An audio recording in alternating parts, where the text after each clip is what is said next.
Bila ada bangunan yang lebih tinggi daripada Jabal Abi Qubais, salah satu tanda hari kiamat.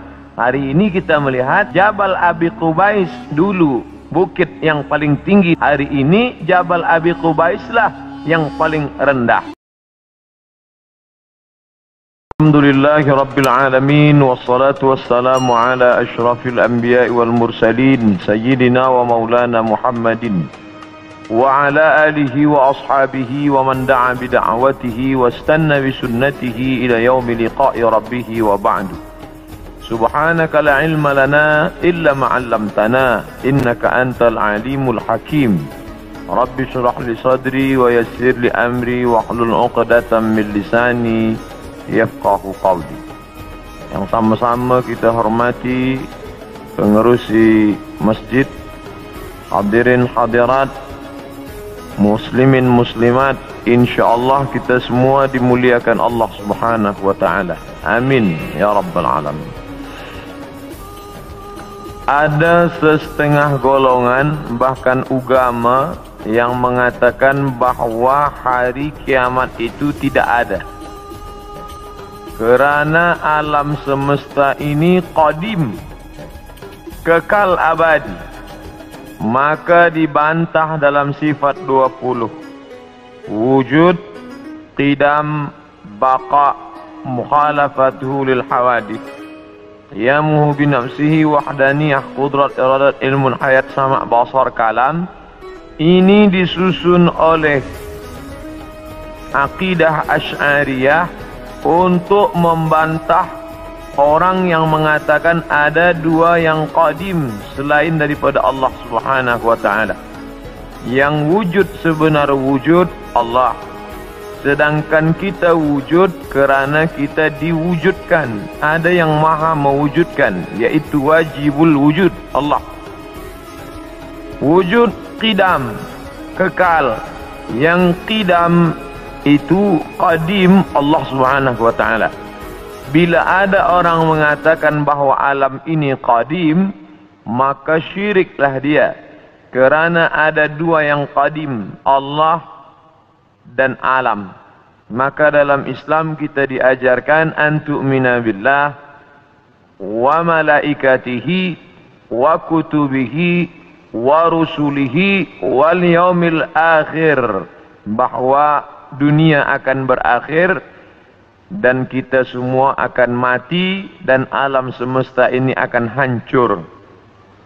Maka Syekh Muhammad Abduh memulai tafsir Al-Manar tidak dari Al-Fatihah, tapi daripada juzuk 30 Amma Yatasa'alun.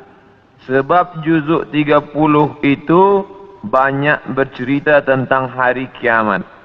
Maknanya, kalau orang diajak bercerita tentang awal Al-Baqarah, dia bercerita tentang alladzina yuqimunas shalah wa yu'tunaz zakah wa yunfiquna mimma. Ini semua cerita tentang ibadah. Bagaimana mungkin orang bercerita paham ingin beribadah kalau dia menyangka bahawa alam ini kekal dan abadi? Oleh sebab itu dalam Islam diajarkan bahawa alam ini akan binasa. Definisi makna alam, ma siwallah, semua yang selain daripada Allah alam. Saya puan tuan alam semesta, ma siwallah, maka semua akan binasa. Yang kekal abadi hanya Allah Subhanahu wa taala. Bila ada orang mengatakan alam ini kekal, maka bagaimana dengan dosa? Sedangkan kita berpahaman bila saya mati, bila saya ada dosa, maka saya akan diadili di mahkamah Allah Subhanahu wa taala. Selepas itu ada surga, ada neraka. Sedangkan mereka yang berpahaman bahawa alam ini tidak binasa, maka roh itu masuk dari satu tubuh ke tubuh yang lain. Roh saya keluar, masuk ke tubuh yang lain. Boleh masuk ke tubuh manusia, jasad manusia, boleh pula jasad haiwan yang dikenali dengan reinkarnasi. Masuk roh dia ke tempat yang lain. Ini di antara pahaman yang meyakini bahawa alam ini tidak berakhir. Maka ada 3 agama yang disebut samawi, sama langit, walaupun sudah mengalami perubahan, tapi ada persamaan kita dengan mereka. Sama-sama percaya Allah, sama-sama percaya ada Rasul Nabi utusan Allah, dan sama-sama bahawa dunia akan kiamat, maka datanglah hari akhirat. Islam, Yahudi, Nasrani. Maka mereka disebut dengan samawi kerana ada 3 titik persamaan. Maka bila kita buka Quran juzuk 30 bercerita tentang alam akan berakhir. A'udzubillahi minasyaitonirrajim. Idza as-samaa'u fatarat, ketika langit terbelah. Sekarang ada isu global warming, panas. Mengapa panas dunia ini? Mereka berkata bahawa lapisan yang melindungi kita di atas ozon mengalami penipisan atau bocor. Tapi yang terjadi, kata Allah SWT, idza as-samaa'u fatarat, langit terbelah. Sekarang bila ada batu besar yang akan menimpa kita dari luar, dia tidak akan mungkin sampai ke Kuala Lumpur. Sebab dia akan habis kerana ada lapisan yang dibangun Allah, yang dibina. Dalam Al-Quran dikatakan, وَبَنَيْنَا فَوْقَكُمْ سَبْعًا شِدَادًا. Kami bina di atas itu, ada fauqakum di atas kamu, sab'an, 7 lapis, shidada, binaan yang kokoh dan kuat. Itulah mengapa kita sampai hari ini aman, tidak ada yang mengganggu dari atas. Dari bawah pula Allah berfirman dalam surat An-Naba juzuk 30 surah yang pertama, wal jibala autada. Wal jibal, bukit-bukit, autada, sebagai pasak. Bila tiang khemah tidak mungkin tumbang kerana ada pasak, maka bumi ini pun sama dengan kain yang menutup meja. Inilah kerak bumi bagian atas, dia menutup meja. Sebenarnya dia bergerak. Mengapa dia tidak bergerak? Kerana ada paku-paku yang membuat dia terhunjam ke dalam sehingga dia tidak bergerak liar. Maka paku itu adalah wal jibala autada, bukit-bukit sebagai pakunya. Nanti sampai masanya paku itu akan tercabut. Itulah yang disebut Allah, wa takunul jibal kal ihnil manfush. Bukit-bukit tercabut seperti bulu kambing dihembus angin. Bulu kambing dihembus angin, manakala bulu kambing dicukur ingin dibuat menjadi baju kain musim sejuk. Kerana orang Arab mengalami rihlatas syita, musim sejuk, wasaif, musim panas.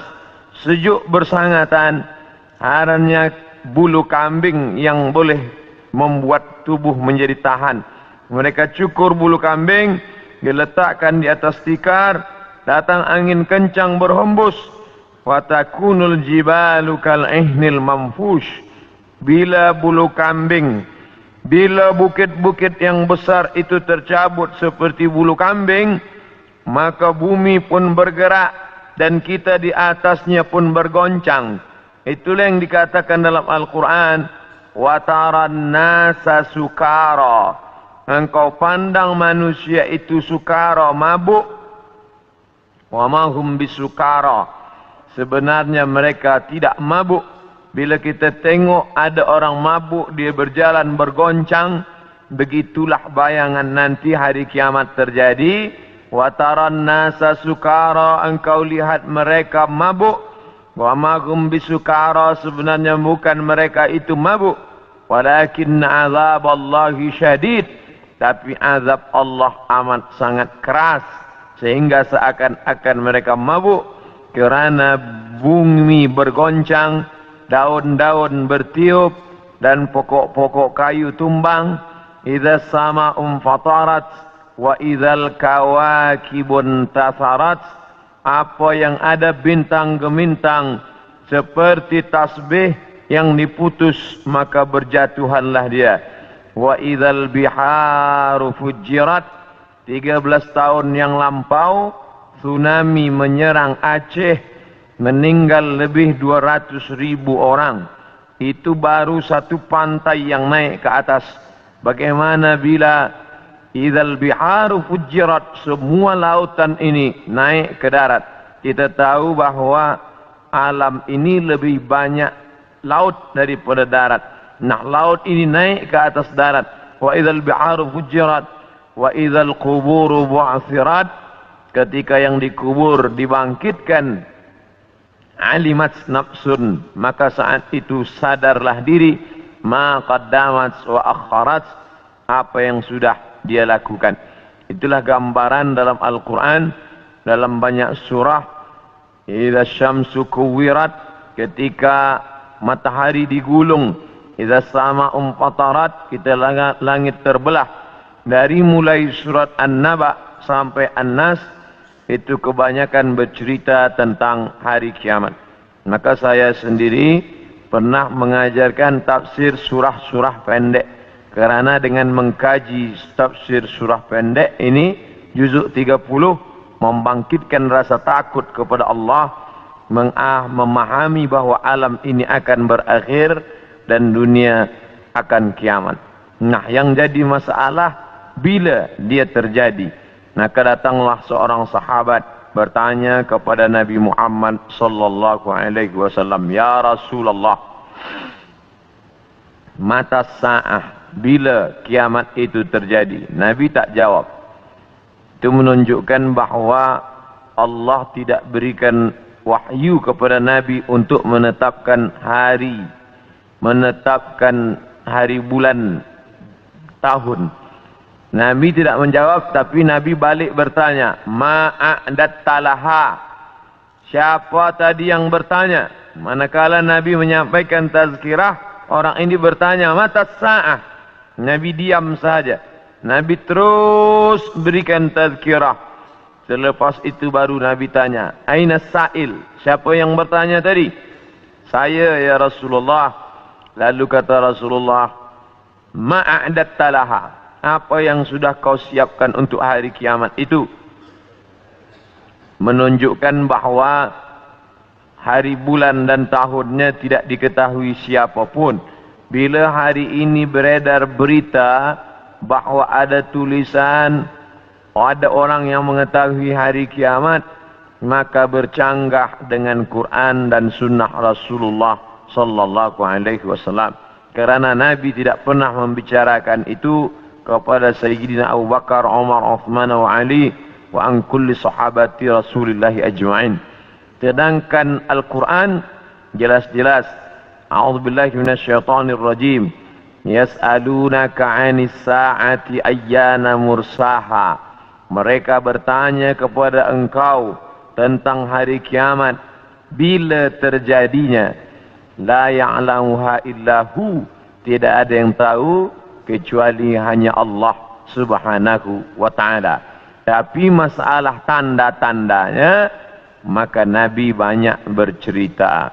Tanda-tanda ini dibagi dua. Ada tanda yang bersifat fisik, nampak.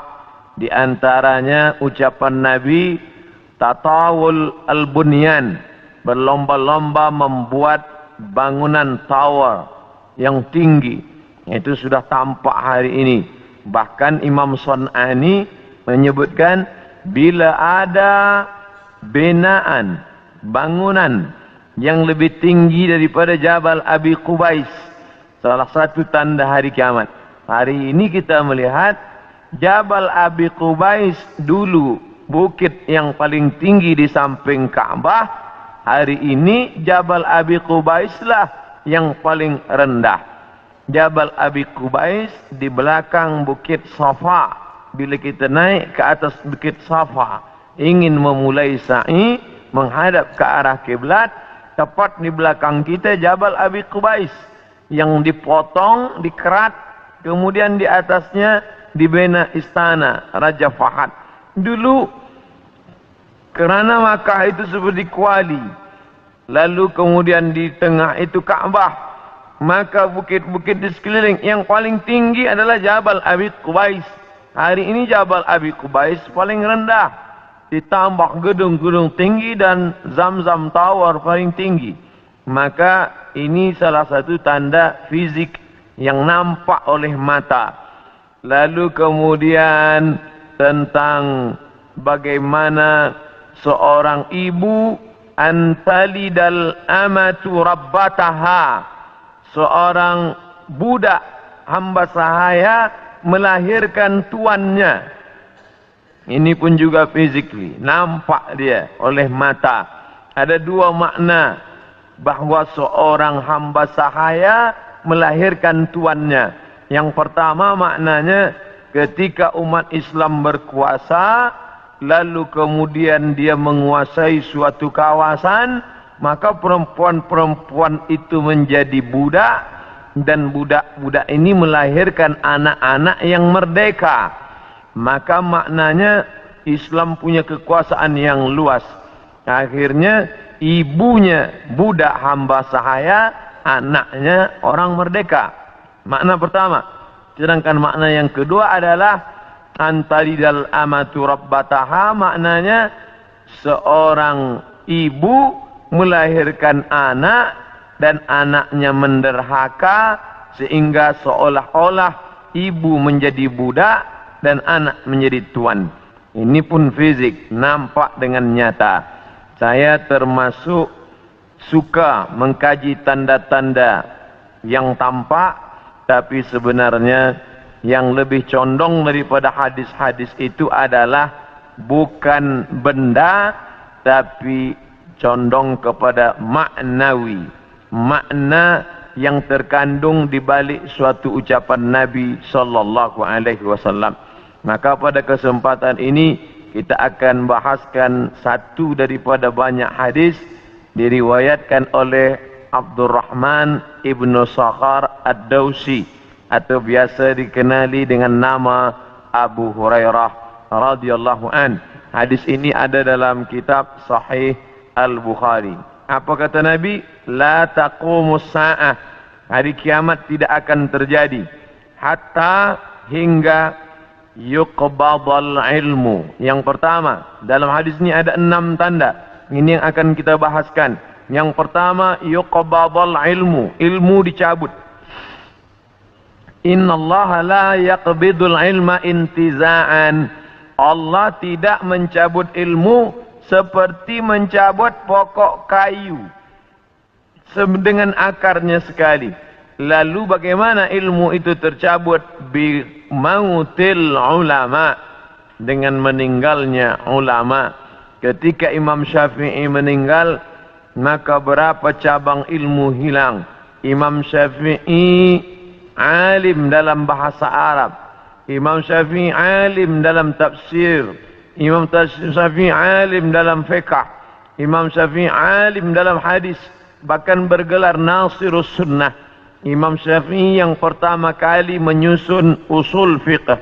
Lalu kemudian ketika meninggal masih ada digantikan oleh murid-muridnya, Al-Muzani, Al-Buwaiti, Rabi' Al-Muradi. Tapi kemudian makin ke bawah, maka hilanglah ilmu. Maka yang muncul orang jahil yang kemudian dianggap sebagai orang berilmu. Wal'iyazubillah, na'udzubillah. Maka saya pribadi tak pernah berkata menurut paham saya, menurut pendapat saya, kerana saya takut tergolong dalam orang yang disebut Nabi al-juhala, orang jahil tapi seperti berilmu. Zahirnya orang menyangka berilmu, padahal tidak. Maka selalu saya mengambil pendapat ulama. Menurut pendapat Imam Syafi'i, menurut pendapat Imam An-Nawawi, menurut pendapat Ibnu Hajar Al-Asqalani, menurut Imam Az-Zahabi, menurut Imam Jalaluddin Abdul Rahman As-Suyuti, untuk menyelamatkan diri daripada juhala. Na'udzubillah. Maka nanti kata Nabi SAW, sebelum hari kiamat bermunculanlah juhala kerana pandai berbicara, kerana berpakaian ulama. Al-juhala yalbisuna libasal ulama. Orang jahil tapi memakai pakaian ulama, pandai berbicara, lalu orang menyangka dia alim, padahal dia tak lebih daripada orang dhalla wa adalla, sesat dan menyesatkan. Sebenarnya kiamatnya sudah terjadi pada isinya, tapi alamnya belum kiamat besar. Maka kata ucapan Nabi SAW dalam suatu hadis, idza wussidal amru ila ghairi ahlihi, bila diberikan suatu perkara bukan kepada ahlinya, bukan kepada orang yang faham, fantaziris sa'ah, maka tunggulah kiamat. Makna kiamat di situ bukan kiamat alam semesta, tapi kiamat isinya. Bila pembinaan masjid ini diberikan kepada orang yang tidak pakar, tidak memiliki kepakaran pada bidang itu, fantaziris sa'ah, maka tunggulah sa'ah, kiamat, hari kiamat. Makna kiamat di situ bukanlah kiamat alamnya, tapi isinya sudah kiamat. Begitu juga dengan ucapan Nabi tentang masalah idza waqa'a ala ahadikumul qiyamah, bila terjadi kiamat pada salah seorang kamu, wa fi yadihi fasilah, di tangannya ada anak korma, falyaghrisha, tanamlah, kerana dia akan menanam itu lalu kemudian dia mati. Bagaimana mungkin kiamat terjadi pada satu orang? Maka makna kiamat dalam hadis ini, alamnya tidak kiamat, tapi orang itu mengalami kiamat, maknanya mati dia. Na'udzubillah. Oleh sebab itu maka bahwa kiamat sudah terjadi pada isinya, ya, kerana banyaknya orang jahil.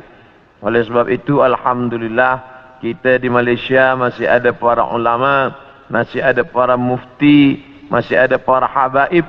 Maka kita datang ke majlis-majlis mereka, hindari majlis-majlis orang-orang jahil yang tidak diketahui sanad ilmunya, yang tidak diketahui dapat dari mana, bahkan mendakwa mendapat dari mimpi. Langsung berjumpa dengan Syekh Abdul Qadir Al-Jilani, langsung saja terus mendapatkan zikir talqin dari Rasulullah SAW tanpa bersanad, tanpa berguru. Padahal para imam mengajarkan kita ada namanya sanad. Al-isnad minad din. Sanad itu bahagian dari agama. Laulal isnad, kalaulah bukan kerana sanad, laqala man sya'a ma sya'a, maka orang mudah saja berkata sesuai kehendak hawa nafsunya. Begitu kata Imam Abdullah Ibnul Mubarak, salah seorang ulama hadis yang amat sangat tinggi ilmunya. Maka Imam Bukhari bersanad sampai ke Nabi Muhammad sallallahu alaihi wasallam.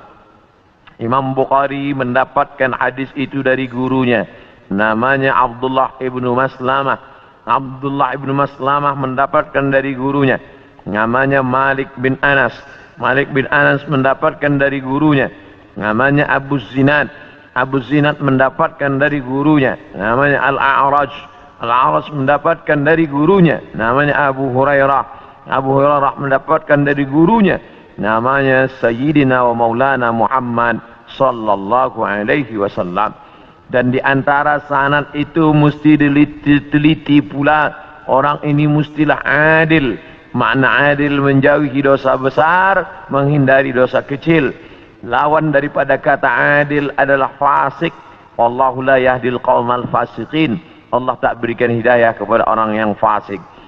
Adapun orang yang adil tapi dia tidak dhabit, tidak kuat ingatannya, maka dia juga tidak layak diambil ilmu daripadanya. Oleh sebab itu apa kata Imam Malik bin Anas, guru Imam Syafi'i?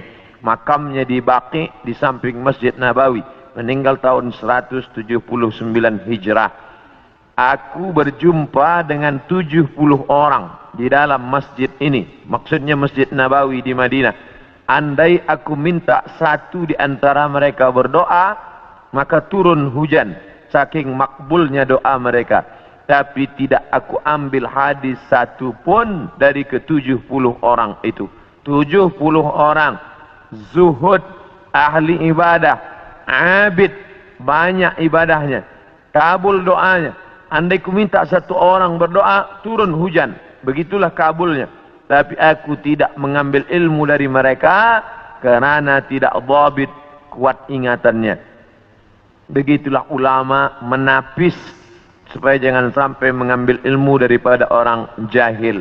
Kerana di antara tanda kiamat adalah yuqbadul ilmu, bahwa ilmu dicabut Allah Subhanahu wa ta'ala. Maka bila kita masih ada kajian-kajian khas tafsir, khas fiqh, khas usul fiqh, khas hadis, maka kita hadir, kita dengarkan, kita fahami, kita rakamkan, kita share, maka dia bagian dari dakwah. Tapi bila itu sudah tampak banyak menebar, sebenarnya telah satu daripada tanda hari kiamat. Yang kedua, wa taksuruz zalazil, banyak terjadi zalazil. Zilzal, gempa. Zalazil, gempa. Maka kita lihat, idza zulzilatil ardu zilzalaha, bila sudah digoncangkan bumi itu, wa akhrajatil ardu athqalaha, dan dia menggoncangkan, lalu keluarlah isi yang ada di dalamnya. Dulu terjadi juga gempa. Faj'alna 'aliyaha safilaha, kami jadikan bagian dalam naik ke atas, bagian atas turun ke bawah. Amtarna 'alaihim, kami hujani mereka, bihijaratin, dengan batu, min sijilin mandud, dari tanah liat yang terbakar. Sudah lama terjadi, tapi hari ini terjadi lebih banyak lagi di banyak-banyak tempat. Bahkan gempa tak lagi terhitung. Hari ini terjadi di sini, hari ini terjadi di sini. Ini menunjukkan bahawa salah satu dari tanda-tanda itu sudah muncul mengingatkan kita. Apakah dengan terjadinya ini lalu kita stres, setelah ini lalu kita tidak beraktiviti, lalu setelah ini kita tidak lagi beramal? Bukan begitu makna memahami tajuk kajian kita ini. Dengan memahami tanda hari kiamat, bukan menyuruh kita berhenti bekerja, bukan menjadikan kita menjadi tidak bersemangat untuk mencari nafkah, malah judul tajuk kita siang ini membuat kita semakin bersemangat untuk beramal soleh, kerana kita akan tetap mati menghadap Allah. Maka yang dibawa serta adalah amal-amal. Makanya dalam sebuah ungkapan, bukan hadis Nabi, i'mal lidunyaka, beramallah untuk duniamu, ka'annaka ta'ishu abada, seakan-akan kau hidup untuk selamanya. Wa'amal li akhiratika, beramallah untuk akhiratmu, ka'annaka tamutu gada, seakan-akan kau mati besok. Maka siang ini kita salat zuhur pukul 1:30, maka seakan-akan inilah zuhur yang terakhir. Saya akan sampaikan tazkirah ini dalam 60 menit. Selepas itu kita akan buka soalan, kita akan jawab masalah-masalah yang ditanyakan terkait dengan tajuk kita sebahagian besarnya. Maka selepas mengkaji tajuk tanda-tanda hari kiamat, bukan membuat kita lalu berhenti beramal, tapi membuat kita makin bersemangat beramal. Kerana ternyata alam akan berakhir, rumah yang besar akan hancur, kereta tak dibawa serta, yang dibawa hanyalah illal ladina amanu, iman, wa amilus salihat, dan amal-amal saleh. Lain daripada itu tinggal. Maka bagi sesiapa saja yang ikut tajuk kajian kita ini, selepas ini bertambah amalnya, bertambah khusyuknya, bertambah takutnya, itulah orang yang berhasil. Adapun selepas ini tak ada perubahan apa-apa, biasa sahaja, maka termasuk orang-orang yang mubazir. Innal mubazirina kanu ikhwana syayatin. Orang yang mubazir adalah ikhwan, saudara-saudara syaitan. Mengapa begitu? Dia sudah mubazir waktu, dia sudah mubazir energi, dia tidak mendapatkan manfaat apa-apa. Padahal ayat-ayat yang kita baca, idza tuliyat alaihim ayatuhu, kalau dibacakan ayat-ayat Allah, zadathum imana, bertambahlah imannya. Dari dua tanda ini ada perbezaan. Tanda yang pertama tidak tampak, ilmu dicabut. Tidak nampak mana ilmu yang dicabut, mana ilmu yang kekal. Yang kedua, zalazil, gempa. Ini nampak, bisa dirasakan. Berapa skala Richter? Ini semua orang tahu. Bahkan bergoncang. Ada kaca yang pecah, ada dinding rumah yang retak. Itu terjadi belakangan ini lebih banyak lagi signal pertanda bahwa Allah Subhanahu wa taala akan mengakhiri dunia ini. Lalu kemudian berikutnya adalah wa yataqarabuz zaman. Zaman, masa, waktu, yataqarab, saling mendekati. Apa makna saling mendekati? Tidak lagi terasa. Baru saja hari Jumat, esok hari kita sudah salat Jumat. Baru saja Idul Adha, kita sudah membeli kambing dan sapi untuk Idul Adha berikutnya. Baru saja lepas Idul Fitri, sudah bersiap-siap lagi hendak memasuki bulan Ramadan. Itu kita rasakan sekarang. Apakah sebenarnya waktu itu berkurang? Waktu tidak berkurang. 24 jam, 12 jam siang, 12 jam malam. Dari dulu sampai begitu. Lalu mengapa terasa yataqarabuz zaman? Kerana ada alat-alat yang membuat kita merasa cepat. Dengan tumbuhnya alat-alat elektronik, datangnya internet, sehingga zaman begitu cepat tak terasa. Dulu orang duduk lama terasa, baru berakhir petang hari. Tapi hari ini tak terasa. Petang siang malam, petang siang malam berputar begitu cepat. Wa yataqarabuz zaman. Maka ini kita rasakan, makin hari makin kuat. Apa yang ada pada kita masa kecil dulu, sekarang sudah tidak ada lagi. Permainan-permainan anak kecil seperti layang-layang, seperti gasing dan lain sebagainya. Orang sudah bermain digital semua, dan hilanglah permainan yang mengambil masa waktu ini. Lalu kemudian waktu semakin pendek, dan puncanya adalah orang sudah tidak lagi peduli kepada jiran tetangga, tak lagi memperdulikan masa, sehingga hilanglah apa yang diberikan Allah. Padahal Allah SWT berikan masa ini, dan kita semua akan ditanya tentang masa yang sudah kita pakai. La tazulu qadama abdin, kaki anak Adam tidak akan bergeser, pindah di satu tempat lain. Hatta yus'al, sampai hingga ia ditanya. Pertanyaan banyak.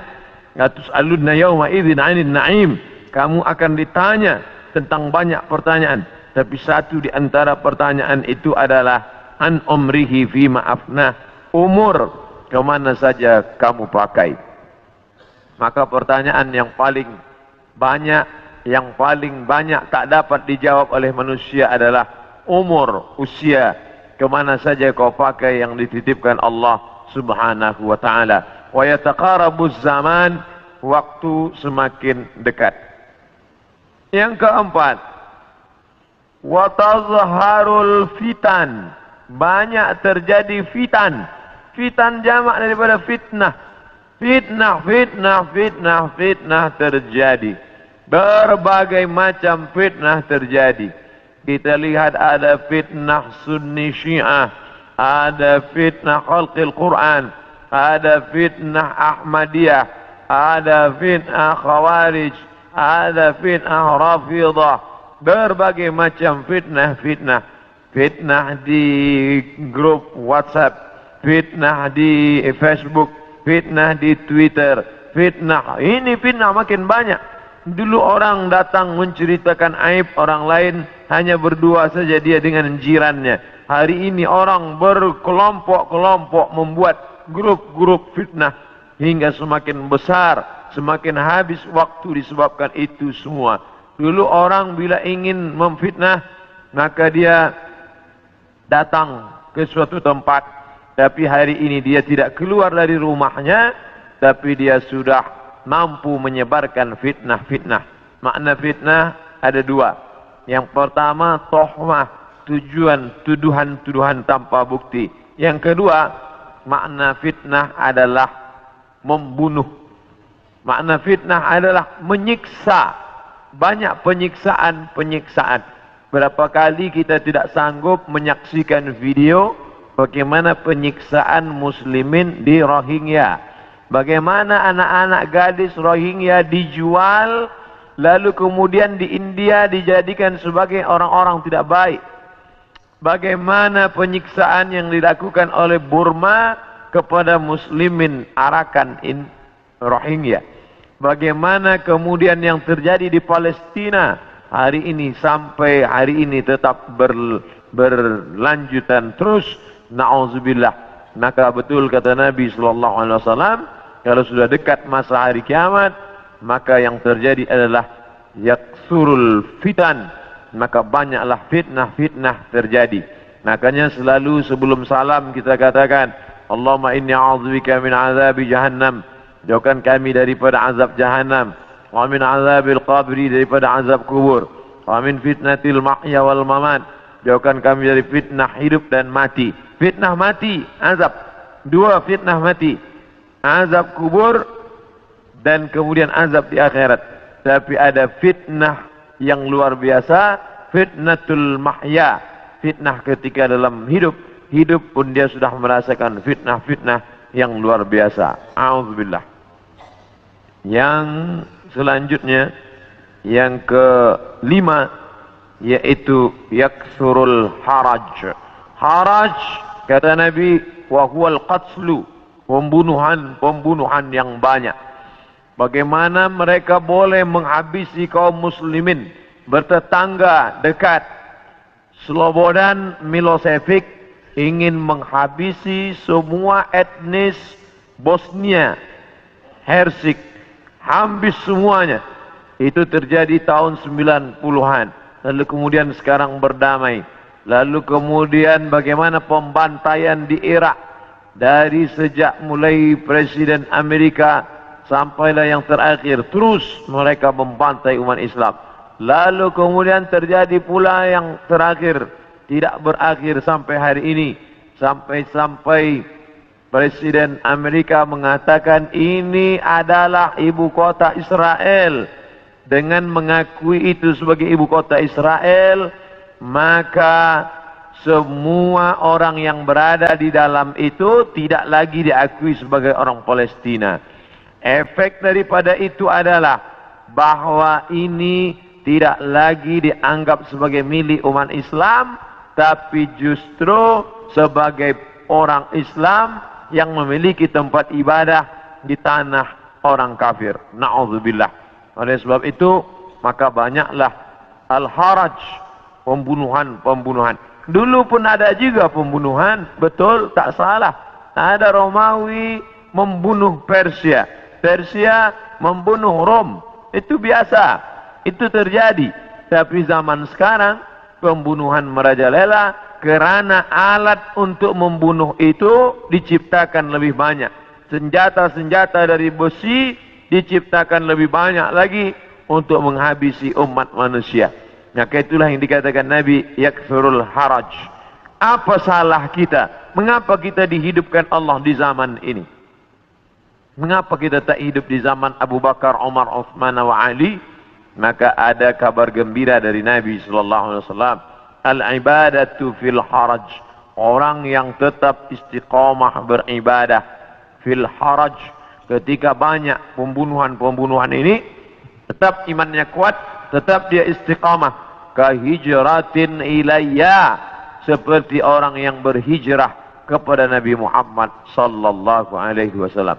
Mudah-mudahan kita termasuk orang yang tetap istiqamah dalam keadaan banyak pembunuhan-pembunuhan, dan kita seperti orang yang berhijrah walaupun sudah 1439 tahun lampau, tapi kita tetap diakui sebagai umat Muhammad sallallahu alaihi wasallam dan seperti orang yang berhijrah.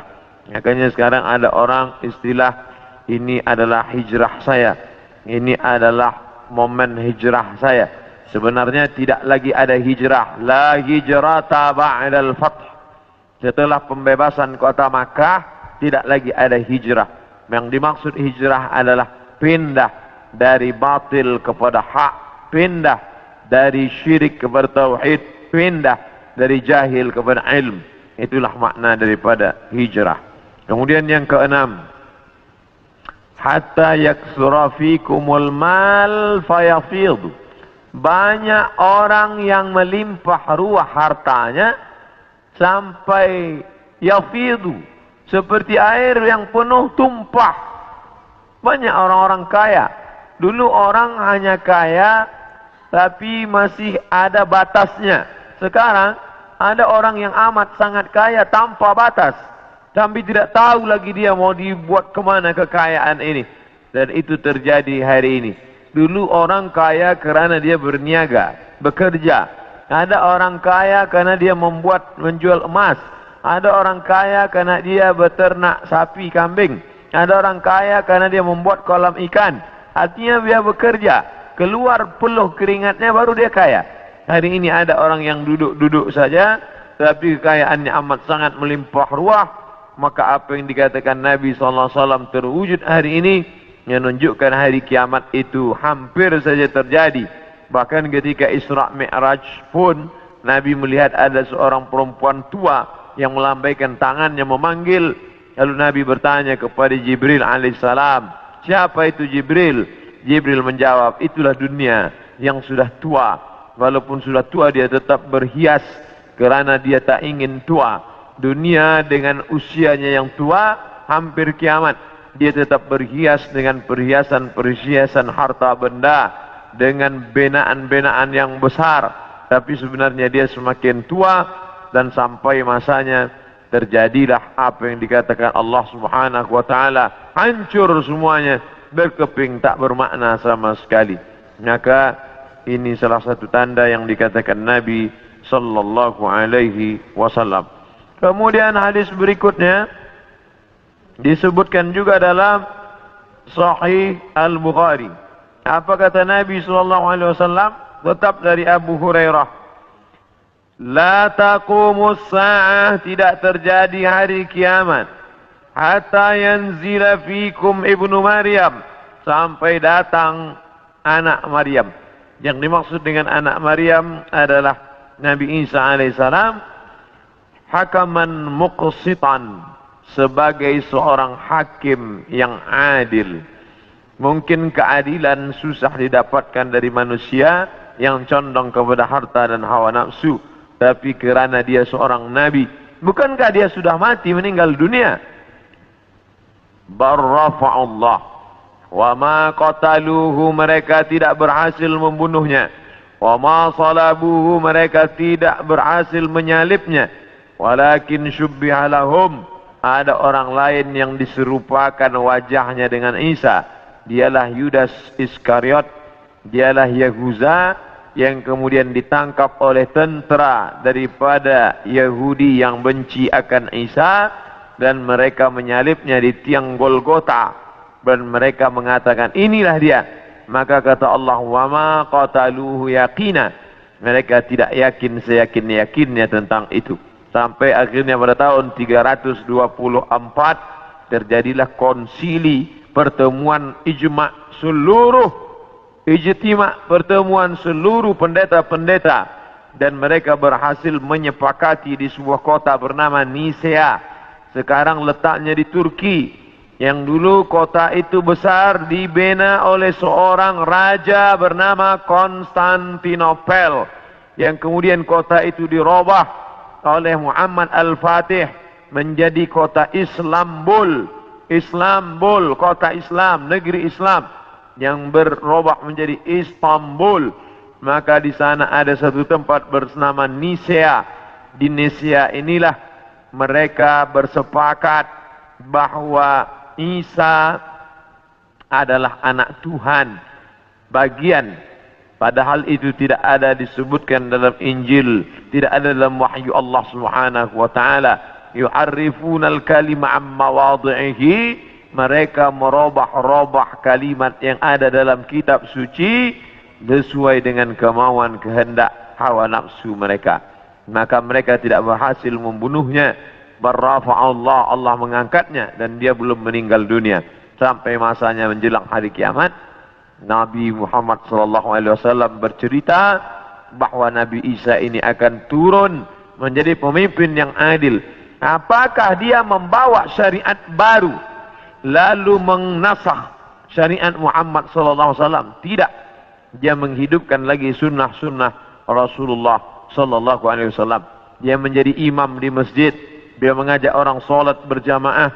Dia tetap menegakkan syariat Muhammad. Dia tidak menasakh apapun kerana dia datang sesudah Nabi Muhammad. Maka dia sendiri pun ikut syariat Nabi Muhammad SAW. Dia tidak hanya sebagai seorang ulama. Dia tidak hanya sebagai orang yang faham agama, tapi dia menjadi hakaman muqsitan, sebagai pemimpin yang adil. Dia yang akan memimpin dunia. Bila ini terjadi, maka hari kiamat akan segera tiba. Ini termasuk tanda yang fisik, yang nampak, yang orangnya langsung. Tempat turunnya disebutkan di sebuah masjid bermenara warna putih di Damaskus, Syam. Maka di antara doa Nabi SAW, Allahumma barik lana fi Syamina, Allahumma barik lana fi Syamina. Ya Allah, berikanlah berkah di negeri Syam. Negeri Syam disebut negeri yang penuh dengan barakah. Subhanalladzi asra bi'amrihi lailan minal masjidil haram ilal masjidil aqsa alladzi barakna haulahu. Kami berkahi tempat itu linuriyahu min ayatina, karena kami ingin menunjukkan ayat-ayat kami kepada orang yang tidak percaya kepada ayat-ayat.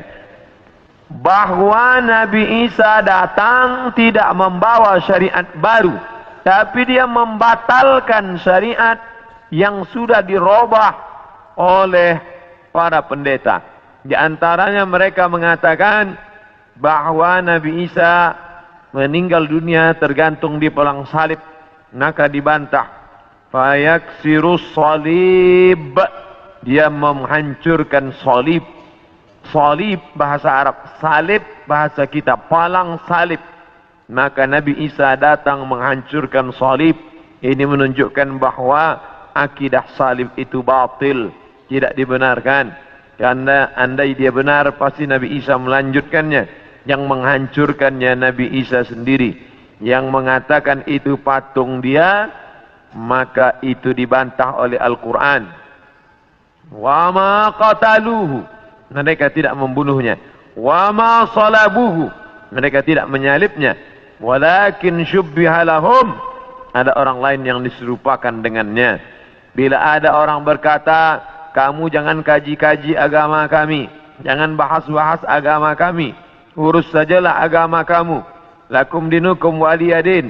Kami tidak mungkin membahas agama kamu kalau Allah tidak menyebutkannya dalam Al-Quran. Allah menyebutkan tentang yang kamu katakan sebagai Tuhan itu dalam beberapa surah. Al-Fatihah, Al-Baqarah, Ali Imran. Ali keluarga, Imran.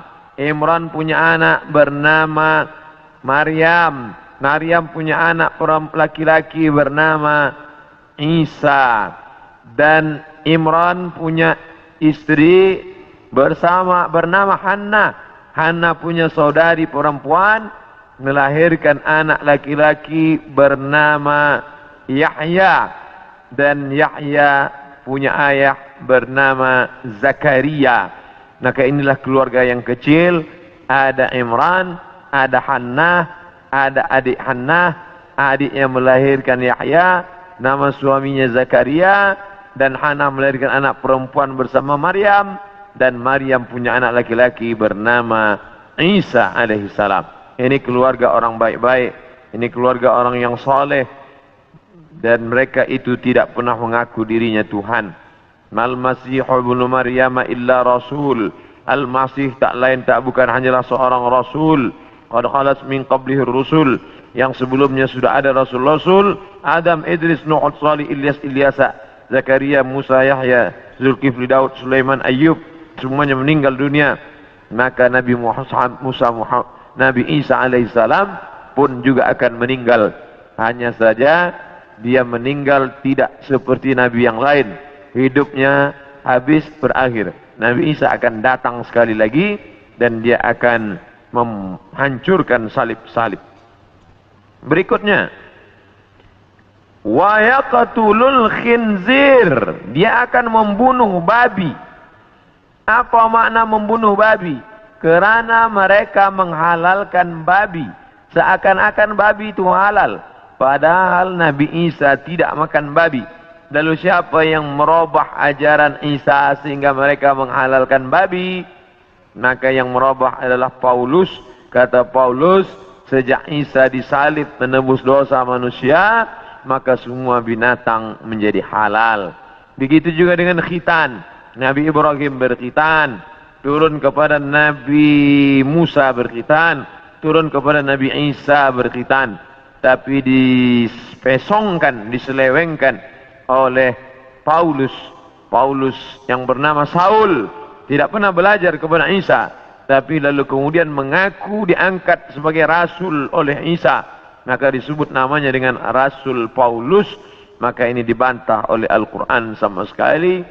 Maka Ibrahimu Yahudian, Ibrahim bukan Yahudi, wala Nasranian, Ibrahim bukan Nasrani, walakin syubbiha lahum, walakin kana hanifan musliman, dia seorang muslim, hanifan, condong kepada kebenaran, musliman, muslim, wa makana minal musyrikin, dia tidak mempersekutukan Allah subhanahu wa ta'ala. Sedangkan Yahudi dan Nasrani mempersekutukan Allah.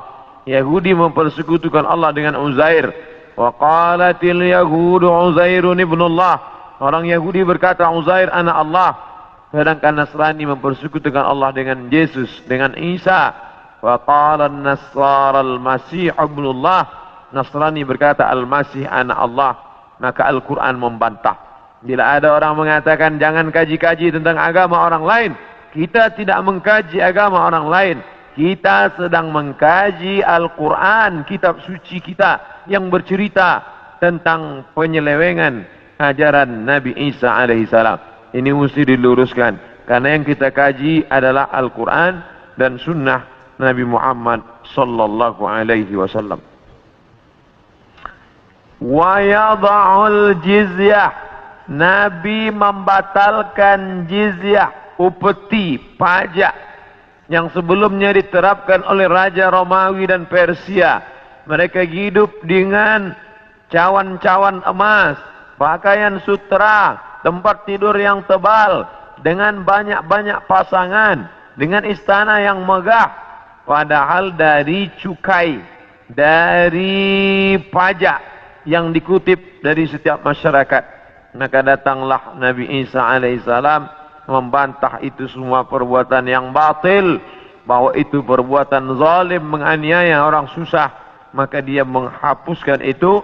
Wa yada'ul jizyah wa yafidul mala hatta la yaqbaluhu ahadun, dan kemudian dia membagikan harta sampai tidak ada satupun yang mau menerimanya. Apa makna dia membagi harta tak ada orang mau menerima? Kerana orang sudah merasa cukup, tidak lagi merasa perlu banyak. Kerana masalah harta ini tidak ada batasnya. Lau kana li ibni Adam wadiyan min dhahab, seandainya manusia itu memiliki satu lembah daripada emas, ini ada bukit, di sini ada bukit, ada tanah yang turun ke bawah, tempat bercocok tanam, lalu kemudian berubah dia menjadi emas, maka manusia tidak pernah berkata cukuplah emas yang banyak ini, tidak. Tapi dia akan berkata, mana lagi, mana lagi. Dia terus meminta, walan tamla fahu illa turab, sampai mulutnya diisi tanah, masuk ke liang lahat, barulah dia merasa cukup, barulah dia katakan enough, barulah dia katakan cukup, tidak lagi lebih daripada ini. Maka oleh sebab itu ketika Nabi Isa alaihissalam membagikan harta, ini harta, dia katakan tidak, kami tidak mau menerimanya, karena kami tidak ingin mati membawa harta, tapi kami ingin mati membawa amal yang saleh. Kita lanjutkan.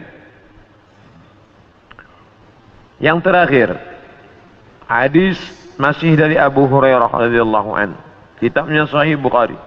La taqumus sa'ah, tidak akan terjadi hari kiamat hatta tuqatilul yahud, sampai kalian memerangi orang Yahudi. Hatta yaqulul hajar, sampai batu berkata, batu besar tempat orang bersembunyi dari serangan musuh, batu itu berkata, apa kata batu itu? Hadza Yahudi ya Muslim, hadza Yahudi ya Muslim, hai tentara Muslim, hadza Yahudi warai, ini di belakangku ini ada seorang Yahudi, waqtulhu, bunuhlah dia, waqtulhu, bunuhlah dia. Ada satu yang tidak membela umat Islam, dan itu adalah syajaratul gharqad, pohon gharqad, pohon yang batangnya tunggal ke atas, tidak terlalu banyak cabang, dan dia daunnya panjang-panjang. Masih ada sekarang, mereka tanam banyak-banyak. Ini membuktikan sabda Nabi SAW benar, tidak salah sedikit pun. 1439 tahun yang lalu Nabi katakan, hari ini terbukti mereka menanam tanaman gharqad sebanyak-banyaknya. Tahun 1999 saya sampai di satu kota. Kota ini dibagi dua karena perjanjian Camp David. Sebelah diambil oleh Mesir, sebelah dijajah oleh Israel. Tampaklah tentara-tentara berjaga di perbatasan. Maka Rafah, nama kota tersebut Rafah. Maka kita bisa melihat menghijau. Sementara yang di Mesir ini menguning gurun pasir, sedangkan yang di sana menghijau. Kenapa hijau? Mereka tanam pohon gharqad. Nabi sudah mengatakan itu 14 abad yang lalu, bahwa mereka akan bersembunyi di balik pohon gharqad. Subhanallah, Masya Allah, Tabarakallah. Mereka bersembunyi di belakang batu-batu berkata, ya Muslim, hai tentara Muslim, ada Yahudi di belakangmu, ini di belakangku ada Yahudi, faqtulu, bunuhlah dia. Oleh sebab itu maka ini hadis mukjizat Nabi SAW luar biasa. Andai orang Yahudi itu musnah, seperti musnahnya kaum Ad, kaum Thamud, kaum Madian, kaum Iram, kaum Fir'aun, musnah. Tapi Yahudi tidak musnah, dia tetap kekal sampai hari ini. Sampai terwujudnya janji Nabi Muhammad bahwa tidak akan terjadi hari kiamat sampai kamu memerangi Yahudi. Yahudi di dunia ini jumlahnya hanya 12 juta, hanya 16 juta saja. 6 juta di Palestina, menjajah Palestina, yang 5 juta di Amerika, sisanya yang 10 bertebaran di atas muka dunia. Ada Yahudi Rusia, ada Yahudi Arab Maghribi, Maroko, ada beberapa Yahudi di Maghribi, karena ketika itu raja daripada Spain mengusir seluruh pendatang dan larilah mereka ke negeri Islam. Ini menunjukkan Yahudi antara tiga, dia tidak dapat diterima oleh Nasrani, tapi dia bisa diterima oleh Islam. Islam menerima mereka, marhaba, ahlan wa sahlan, sampai mereka punya negeri, bercucu, bersahabat, berkawan dengan kaum muslimin yang ada di Maghribi, kerana mereka diusir dari Andalusia. Padahal mereka dekat dengan Andalusia, dekat dengan Kristian, dekat dengan Nasrani, tapi mereka justru lebih nyaman, lebih dekat berkawan dengan orang Islam, karena Muslim itu wa ma arsalnaka illa rahmatan lil alamin. Apapun yang terjadi, kita tetap siap siaga. Mau kiamat terjadi hari ini, besok, pagi, petang, kita tetap beriman dan beramal soleh. Maka saya tidak menjelaskan secara panjang lebar tentang masalah satu persatu, tapi kita kaji berdasarkan beberapa hadis-hadis Nabi Muhammad sallallahu alaihi wasallam. Yas'alunaka 'anis sa'ah, mereka bertanya kepadamu tentang hari kiamat. Qul la yujalliha illa liwaqtiha, la yujalliha liwaqtiha illa hu, tidak ada yang dapat mengetahui waktunya kecuali Allah Subhanahu wa taala. Adapun ada orang mengatakan tak sampai 1500, hanya sekitar beberapa tahun lagi, itu ijtihad dia. Tolong kita bedakan antara hadis dengan ijtihad orang terhadap hadis. Ini hadis, ini ijtihad hadis. Jangan katakan ijtihad ini adalah hadis, karena hadis ini dari Nabi, sedangkan ijtihad adalah dari ulama yang membaca hadis-hadis Nabi Muhammad sallallahu alaihi wasallam. Itulah tajuk kita pada siang ini. Kita ada lebih kurang 30 menit untuk menjawab pertanyaan-pertanyaan atau persiapan berwudu menjelang salat fardu zuhur insyaallah.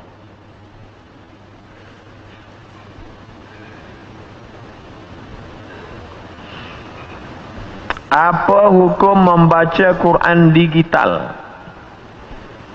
Quran dulu tidak ada di kertas. Quran itu bukan kertas yang turun melayang-layang. Quran adalah suara. Suara yang didengar oleh Nabi Muhammad. La tuharrik bihi lisanaka lita'ajala bih. Jangan engkau gerakkan mulutmu ya Muhammad. Nabi tidak menulis. Nabi buta huruf. Maka Nabi manakala dia mendengar suara Jibril, dia gerakkan mulutnya. Datang Allah berfirman, la tuharrik, jangan kau gerakkan mulutmu, dengar saja baik-baik. Inna alaina jam'ahu wa qur'anah, kami akan mengumpulkannya. Jadi ketika ada orang melihat membaca Quran di kertas, sama dengan membaca Quran digital. Karena dua-dua itu tidak ada zaman Nabi sallallahu alaihi wasallam. Baru ada Quran dalam 30 juzuk dari surat Al-Fatihah sampai surat An-Nas itu pada masa Khalifah Abu Bakar As-Siddiq ketika dia mengutus para tentara untuk membunuh nabi palsu bernama Musailamah Al-Kadzab, nama kampungnya di Yamamah. Lalu meninggallah 70 penghafal Quran. Khawatir Quran ini akan musnah, maka dibukukan menjadi satu. Bagi yang membaca Quran melalui buku tulisan baik, bagi yang membaca dari handphone juga tetap baik. Adakah perlu mengambil wudu untuk memegang Quran digital? Tulisan Al-Quran nampak jelas dia, jelas. Ini tulisannya dipegang. Sedangkan tulisan yang ada di dalam sama seperti tulisan yang dimasukkan ke dalam kaca. Kita melihatnya dari balik kaca. Apakah orang yang memegang Quran dari balik kaca dia mesti berwudu? Maka memegang Quran dalam bentuk tulisan yang zahir, la yamassuhu illal mutahharun, tidaklah menyentuhnya kecuali orang yang mutahharun, orang yang bersuci, berwudu, maka afdal berwudu. Adapun orang yang membaca Quran maka tidak disyariatkan wudu, karena tidak zahir, tidak nampak, dia bisa hilang. Dia bisa hilang. Oleh karena tetapi membaca Qurannya, bezakan antara memegang mushaf Al-Quran, mushaf namanya, sedangkan ini tidak mushaf. Bezakan antara memegang mushaf dengan membaca Quran. Adapun memegang mushaf maka berwudu. Adapun membaca Quran maka tidak berwudu pun boleh. Tapi afdal berwudu supaya turun rahmat Allah Subhanahu wa taala.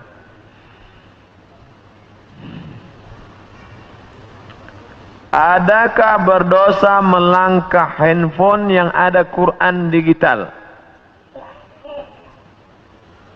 Gelap, mati, sedang tidak ada. Lalu dia langkah, maka tidak apa-apa. Atau dia membawa masuk ke dalam toilet, maka tidak apa-apa. Tapi manakala dia sedang ada, nyata, tampak, ada tulisannya, maka dia tak boleh langkah, dia boleh dia letak di lantai, tak boleh dia hinakan, tak boleh dia caci maki, tak boleh dia bawa masuk ke dalam. Maka kalau dia sedang ada tulisan boleh dibaca. Alif lam mim dzalikal kitabul la raiba fih. Dia bawa masuk ke dalam. Haram karena tampak. Tapi manakala dia sedang off, gelap, tak ada, maka boleh dia bawa masuk ke dalam. Sama seperti kita membawa otak kita ke dalam toilet. Memang di dalam ini tidak ada Quran 30 juzuk, tapi juzuk 30 insyaAllah ada dalam. Tidak mungkin kita masuk ke dalam, kepala kita tinggalkan, otak kita tinggalkan. Yang tidak boleh itu kita keluarkan isinya masa di dalam. Masa kita di dalam, kita keluarkan isinya. Bismillahirrahmanirrahim. Itu baru tak boleh. Begitu juga dengan rakaman-rakaman MP3 yang ada di dalam. Dia sedang off, boleh. Tapi manakala dia sedang berbunyi, bersuara, bergambar, maka tidak boleh.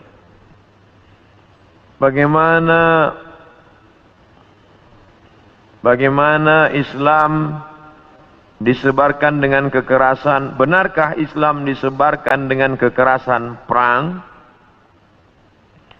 Seandainya Islam itu disebarkan dengan perang, maka tidak akan ada Amitabh Bachchan, Sanjay Dutt di India. Kerana Islam dulu punya kekuasaan. Seandainya Islam disebarkan dengan perang, maka tidak akan ada Sping, tidak akan ada Kristian Ortodok di Kaherah. Itu padahal Islam berkuasa di sana. Itu menunjukkan Islam datang menebarkan kerahmatan, kasih sayang. Tidak ada satupun yang terusik, tidak ada telinga yang dipotong, tidak ada mulut yang digunting.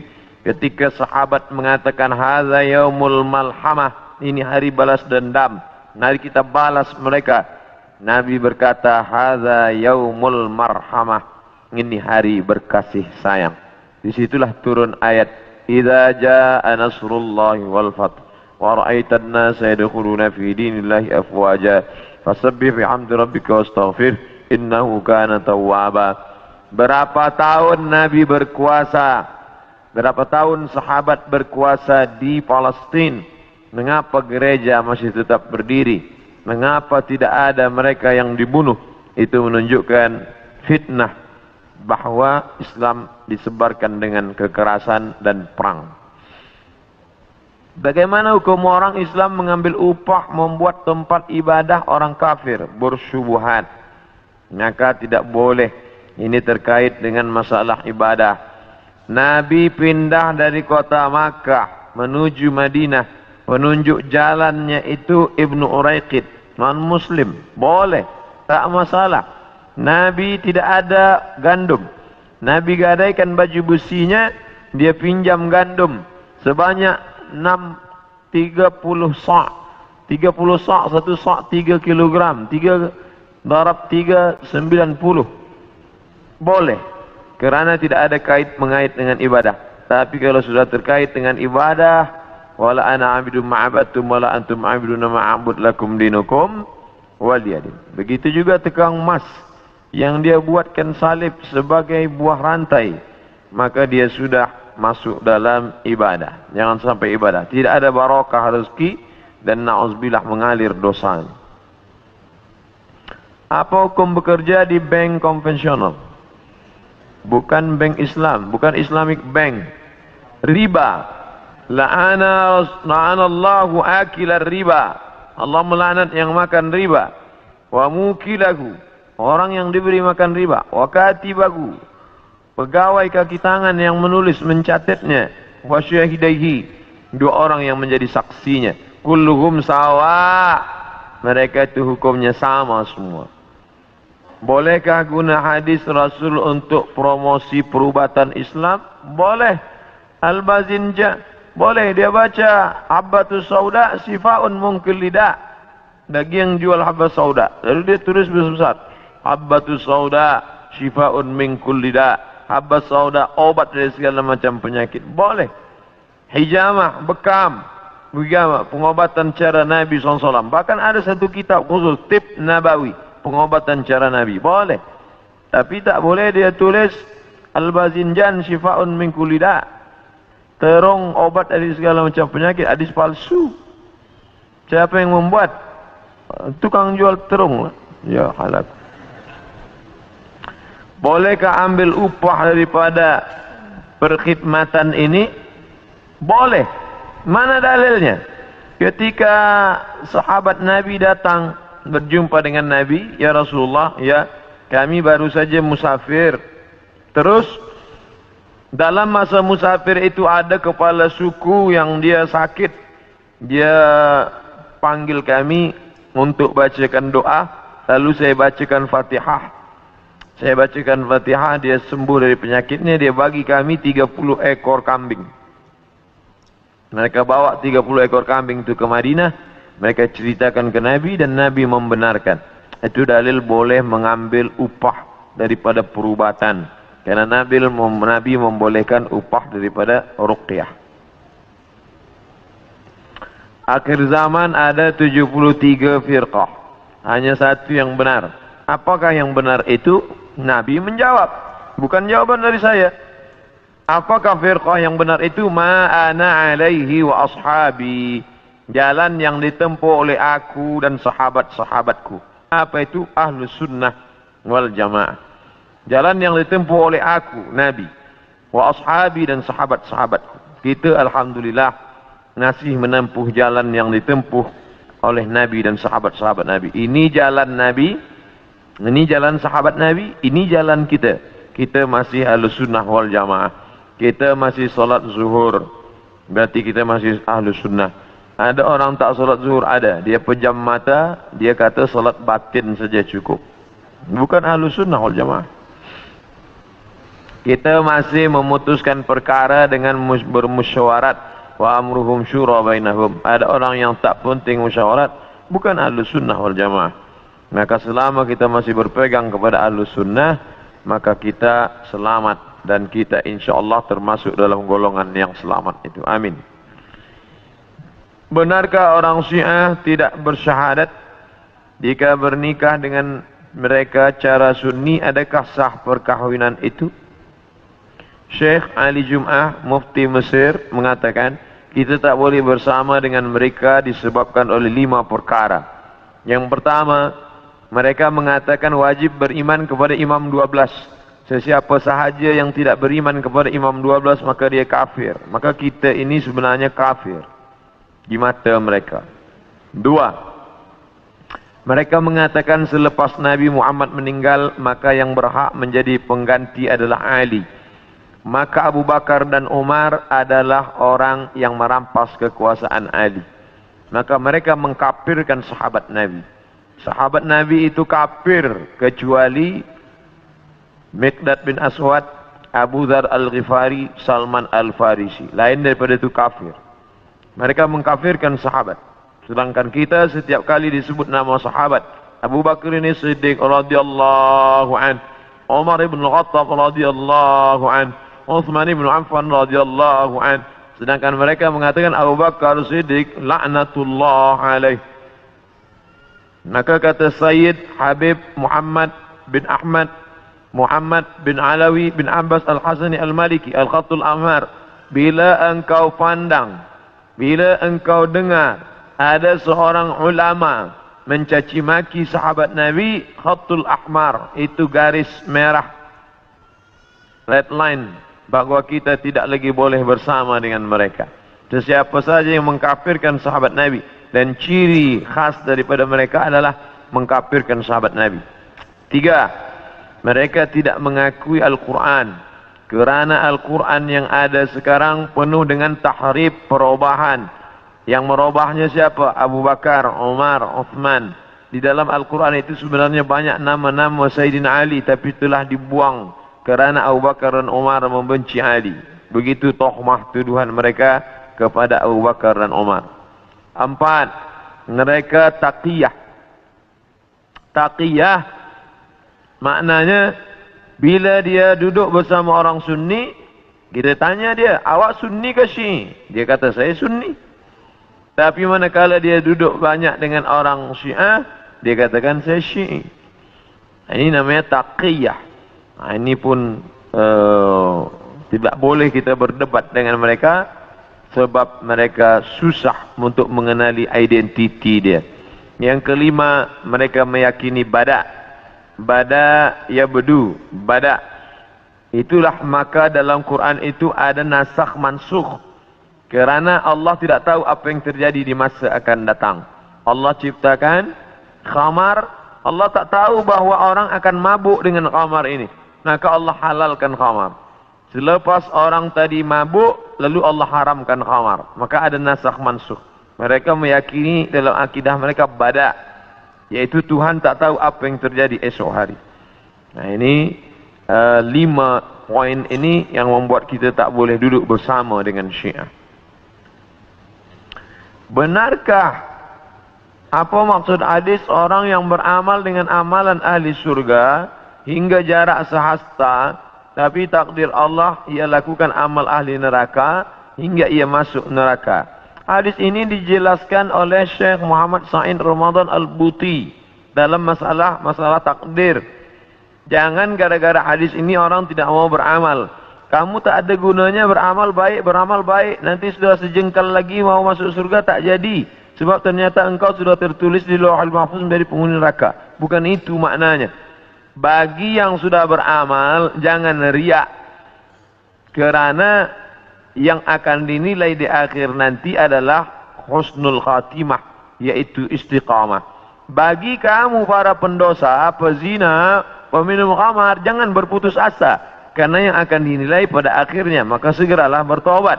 Bagi kamu yang sudah beramal, jangan takbur, jangan sombong, jangan riak, karena pada akhirnya akan dinilai adalah apakah kamu ditutup dengan husnul khatimah.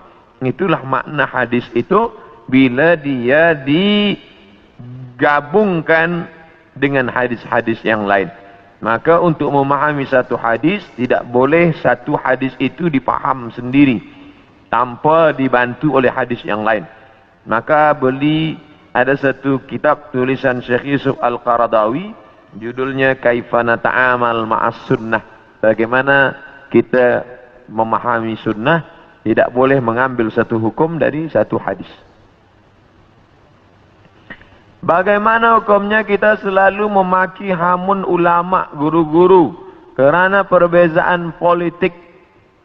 Maka bila kita tidak bersetuju, kita tabayyun. In ja'akum fasiqun binaba'in. Bila ada orang membawa berita fasik, fatabayyanu, maka kita tanya. Adapun mencaci maki, hamun, sumpah serapah, ingatlah bahawa darah ulama itu masmum.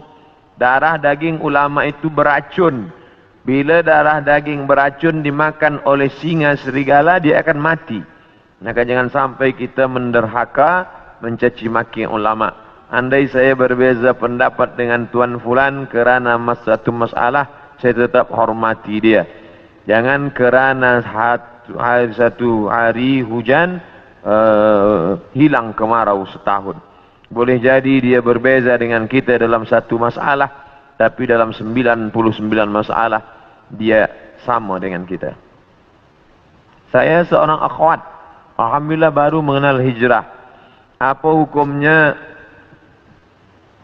menonton video Aku Kamu Satu yang berisi motivasi ajakan untuk hijrah dan mengingat kematian? Kerana dengan video itu kebanyakan teman-teman saya sadar. Ud'u ila sabili rabbik, ajaklah orang ke jalan Tuhan bil hikmah. Boleh jadi melalui ceramah. Ada orang dapat hidayah melalui ceramah. Ada orang dapat hidayah melalui puisi. Ada orang mendapat hidayah melalui filem religi. Ada orang mendapat hidayah melalui lagu nyanyian. Banyak-banyak cara.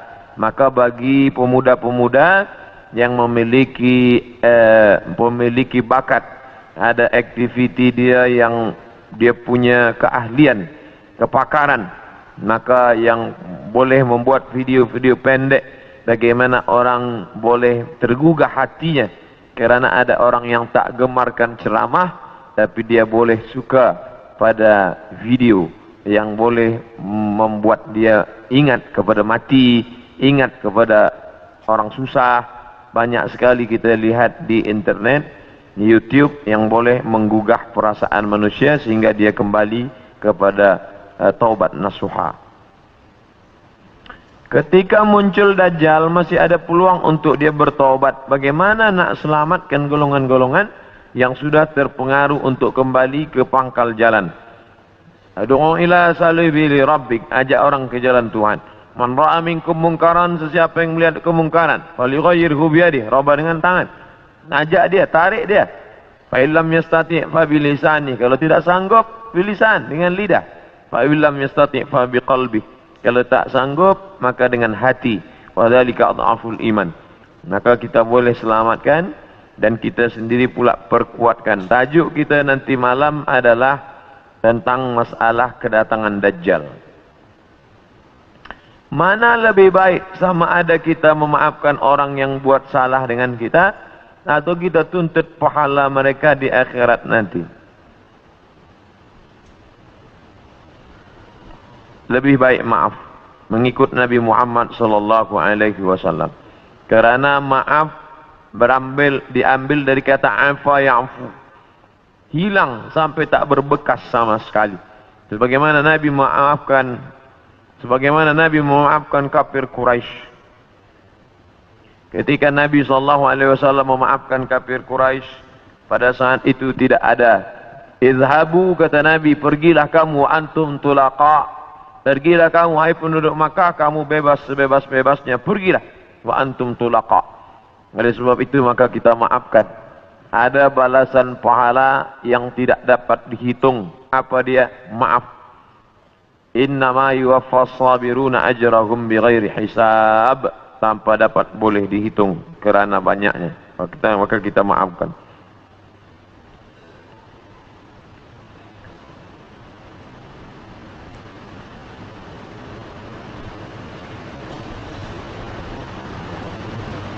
Boleh tak solat jamak kalau jarak dari pejabat ke rumah jauh, keluar pejabat asar sampai rumah isya?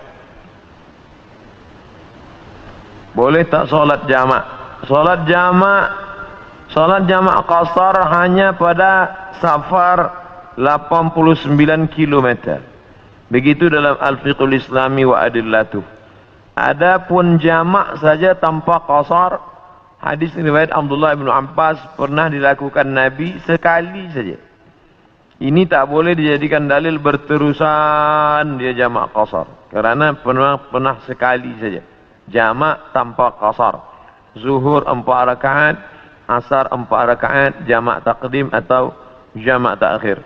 Tapi masalah jarak dari pejabat ke rumah jauh, keluar pejabat asar sampai rumah isya, maka dia boleh berhenti tempat rehat, dia boleh berhenti di tepi jalan, dia boleh solat. Andai jam, maka Ustaz Lutfi Basari mengatakan andai jam dia solat li hurmatil waqti, dia ingat Allah pada waktu itu, nanti sesampai di tempat tujuan dia qada. Jam azan maghrib masih jauh, tak mungkin berhenti, maka dia ingat Allah SWT, betul-betul ingat pada saat itu li hurmatil waqti, untuk menghormati waktu.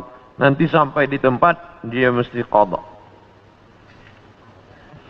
Kalau suami tak punya pendapatan tetap, kadangkala semasa nak bayar zakat fitrah, suami tak punya wang, bolehkah isteri beri duit kepada suami untuk bayarkan zakat fitrah untuk semua ahli keluarga? Orang yang tak punya harta, maka tak wajib bayar zakat fitrah. Maka dia termasuk fakir miskin. Maka orang bagi zakat pada dia, sebab dia fakir miskin.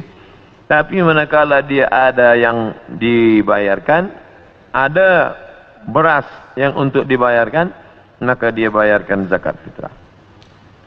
Adakah perdebatan terbuka antara ilmuwan agama di media sosial wajar dilakukan sehingga keliru orang awam? Tidak. Bila ada orang berbeza pendapat, maka dia duduk bersama untuk meluruskan. Atau saya sampai sekarang tidak berdebat. Saya tak ada sebut si anu, si fulan, tak. Saya hanya menyebutkan dalil. Tentuan yang mengatakan bahawa membaca Yasin tidak boleh, ini dalilnya. Tentuan mengatakan bahawa Sayyidina tak ada, ini dalilnya.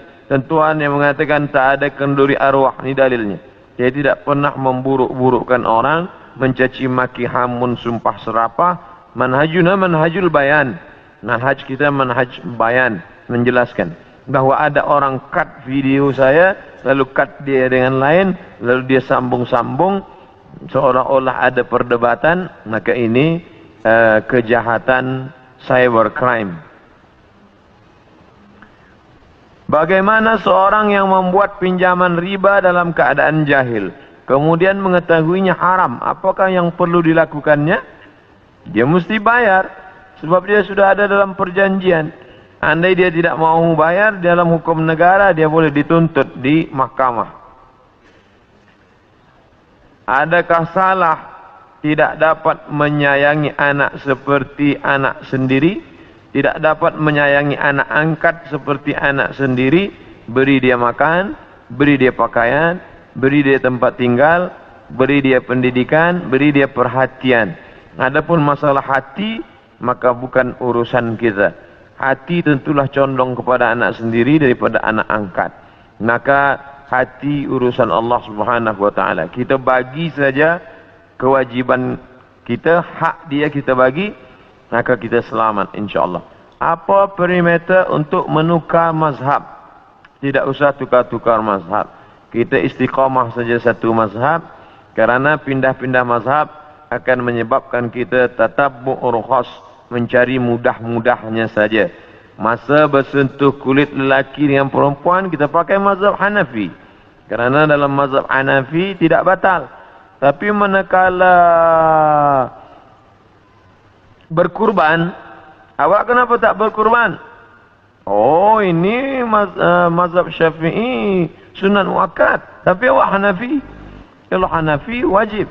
Nah, ini dia akan condong kepada tatabbu'ur khas, mengambil yang mudah-mudahnya saja. Padahal kita beramal itu wa ma umiru illa liya'budullah mukhlishina lahuddin, beramal ikhlas kerana Allah. Bagaimana cara mudah untuk menghafal Al-Quran? Dulu kami masa belajar Azhar 1 tahun 2 juzuk. Ada subjek 14, Fakulti Usuluddin, tambah Quran 2 juzuk. Dibaca 1 muka surat 1 hari. Dihafaz subuh. Lepas itu dibaca dalam solat qabliyah zuhur, ba'diyah zuhur, solat zuhur, qabliyah asar, solat asar, qabliyah maghrib, ba'diyah maghrib, qabliyah isya, ba'diyah isya. Diulang-ulang. Maka dia membaca dalam sembahyang dengan di luar sembahyang, itu beza. Lepas itu kita tulis di kertas. Apa yang sudah kita hafal kita tulis balik. Sebab banyak orang yang hafaz kerana cepat, tapi manakala lambat dia hilang. Maka menulis juga membantu hafazan kita terhadap Al-Quran. Saya student di UM. Apa hukum membina ma'had tahfiz dari orang Kristian? Semua pembangunan duit gaji guru dari orang tersebut. Padahal orang Islam masih banyak, tapi dia tidak mahu membantu. Boleh menerima hadiah dari orang Kristian bila tidak ada niat lain. Mana dalilnya? Nabi menerima asal banha, hadiah dari Muqawqis Jirjis, Raja Mesir, agama dia Kristian Ortodok Koptik. Nabi menerima hadiah bighal, kendaraan dari Jirjis. Nabi menerima kain putih dari Jirjis. Itu dalil boleh menerima. Tapi hari ini orang memberi tentu ada niat di balik itu. Tidak ada ketulusan. Tidak ada. Pasti ada urusan lain. Pasti ada satu masa dia akan bangkit balik. Oleh sebab itu berhati-hati menerima hadiah. Bagaimana tafsiran dari ayat al-fitnatu asyaddu minal qatl? Siksa lebih keras daripada pembunuhan. Itu maknanya. Al-fitnah di sini bukan tohmah, bukan tuduhan tanpa bukti, tapi makna fitnah di sini adalah siksa. Siksaan, tuduhan, caci maki, hamun, sumpah serapah lebih menyakitkan daripada pembunuhan. Sebab kalau orang dibunuh sekali mati, tapi manakala dia dibakar, disiksa, dirajam, dicambuk, maka lebih menyakitkan daripada pembunuhan. Tidak benar orang berdalil mengatakan al-fitnatu asyaddu minal qatl, tuduhan engkau kepada aku lebih menyakitkan daripada kematian. Apakah ada wali kutub itu? Konsep tentang wali kutub ini dari Ibnu Arabi. Kata dia ada imaman, ada satu wali induk, wali kutub. Lalu di bawah itu ada imaman, 2 imam. Lalu di bawah itu ada lagi 4 wali. Lalu selepas itu ada najabah, ada nuqabah. Ada 40, ada 300. Satu wali, 2 imaman, ada wali 4, ada wali 40, ada wali 300. Wallahu a'lam bishawab. Jika semasa haid, bolehkah belajar mengaji Iqra? Boleh, kerana Iqra bukan Al-Quran. 4 mazhab sepakat, mazhab Hanafi, mazhab Maliki, mazhab Syafi'i, mazhab Hambali, bahawa perempuan haid tidak boleh membaca Al-Quran. Tapi ada pengecualian. Mazhab Maliki boleh membaca Quran bila perempuan itu mengulangi hafazan. Dia hafaz Quran, satu hari dia ulang 2 juzuk, tapi dia baca dalam hati. Dia diam saja, dia baca dalam hati. Boleh. Yang kedua, menurut mazhab Hambali, bila dia guru agama, tapi dia baca putus-putus. Innallaha la yastahi ayyadriba masalamma da'udatan fama fawqaha, maka boleh. Suami rajin dengan ceramah tapi tidak salat. Mungkin dia baru nak belajar sembahyang. Man taraka salata muta'ammidan, sesiapa sahaja yang meninggalkan salat secara sengaja, faqad kafara jihara, maka kafirlah dia secara nyata. Inna awwala ma yuhasabu bihil amdu yaumal qiyamah, yang pertama kali yang akan dihisab nanti pada hari kiamat, salatuhu, sembahyang. Oleh sebab itu maka carilah suami-suami, calon-calon suami, bakal suami yang sembahyang. Kerana bila sudah menikah, susah nak ajak dia sembahyang. Cara atau doa melembutkan hati anak-anak yang mendengar kata. Salat hajat 2 rakaat, lepas itu minta kepada Allah. Kerana doa seorang ibu tidak tertolak, mintakan khas pada sujud. Tapi jangan diucapkan di mulut, kerana tidak boleh melafalkan bahasa selain Arab manakala dalam sembahyang. Aqrabu ma yakunul 'abdu min rabbih wa huwa sajid. Seorang dekat dengan Allah manakala dia sujud. Aktsiru fihi doa, perbanyaklah doa manakala kita sujud. Mintalah kepada Allah Subhanahu wa taala apa-apa yang dimintakan. Salah satunya adalah supaya anak ini lembut hatinya dan mau dia mendengar cakap kita, supaya anak ini menjadi para penghafal Al-Quran, selamat dia daripada riba, selamat dia daripada zina, selamat dia daripada segala perbuatan yang keji dan mungkar. Apa hukum suami tak percaya sama isteri simpan wang?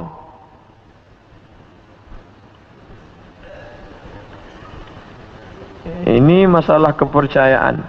Mungkin pernah hilang. Oleh sebab itu maka amanah. Ayatul munafiqi salatun, tanda orang munafik ada 3. Idza haddatsa kadzaba, bila bicara dia dusta. Wa idza wa'ada akhlafa, bila berjanji dia engkar. Wa idza tumina khana, apabila diberi amanah dia berkhianat. Mungkin pernah berkhianat atau dia wallahu alam. Tapi ada baiknya duduklah bersama, bercerita atau konseling, atau ada satu ustaz sebagai penengah duduk. Mengapa awak tak percaya? Apa sebab? Maka bila tidak dibiarkan, dia akan menjadi api dalam sekam. Dia boleh meletup, dia boleh membakar. Na'udzubillah. Oleh sebab itu, ini yang kecil-kecil harus diselesaikan. Kalau tidak akan menjadi fitnah yang besar. Mudah-mudahan kita melalui kaji pada siang ini selamat daripada huru-hara hari kiamat, dan kita semua diberikan husnul khatimah. Ala hadhihi niyah al-Fatihah. أعوذ بالله من الشيطان الرجيم. بسم الله الرحمن الرحيم. الحمد لله رب العالمين الرحمن الرحيم مالك يوم الدين. إياك نعبد وإياك نستعين. إن الصراط المستقيم صراط الذين أنعمت عليهم غير المغضوب عليهم ولا الضالين. آمين. اللهم إنا نسألك سلامة في الدين وعافية في الجسد وزيادة في العلم وبركة في الرزق وتوبة قبل الموت ورحمة عند الموت ومغفرة بعد الموت. اللهم هون علينا في سكرات الموت والنجاة من النار والعفو عند الحساب. اللهم أعنا على ذكرك وشكرك وحسن عبادتك. اللهم فقهنا في الدين وعلمنا التأويل وارزقنا فهم المرسلين. اللهم أعنا على ذكرك وشكرك وحسن عبادتك. اللهم علمنا ما ينفعنا وانفعنا بما علمتنا إنك أنت العليم الحكيم. ربنا آتنا في الدنيا حسنة وفي الآخرة حسنة وقنا عذاب النار. وصلى الله على سيدنا ومولانا محمد وعلى آله وصحبه وسلم والحمد لله رب العالمين.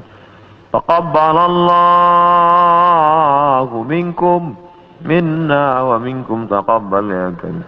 Terima kasih segala perhatian, mohon maaf segala silap salah.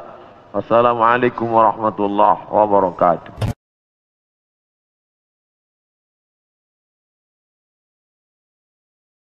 So